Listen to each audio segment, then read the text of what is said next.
There are a number of passages that directly talk about singleness. There's a passage in Matthew 19:10 through 12 where Jesus talks about eunuchs. Eunuchs were people who were celibate at the time, and Jesus commends them. So Jesus is commending celibacy, and he even commends that there are those who will voluntarily be celibate for the sake of the kingdom. That is a Jesus honouring, Jesus endorsed position to hold.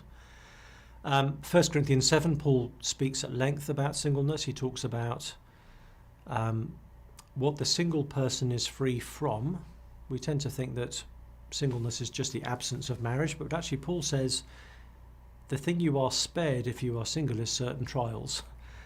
There are certain things that come with being married in a fallen world that you're spared if you're single.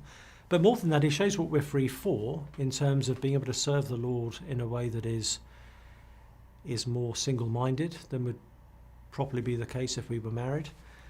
But more than those passages, actually the whole storyline of the Bible itself helps us understand both marriage and singleness, because the whole storyline of the Bible is about the great marriage that God is planning between Jesus and his bride, the church. And all of us need to get on the same page with that massive theme.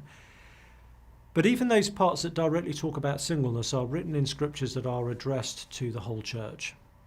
And so Paul doesn't say at the beginning of 1 Corinthians 7, now married people can switch off for the next few minutes because I'm just going to talk to the singles. He does address the singles, but he addresses the singles knowing and expecting and desiring that everybody else is listening in too. So the words of God that are directed to single people are owned by all of us, and all of us need to listen to them and understand them. So again, it's part of our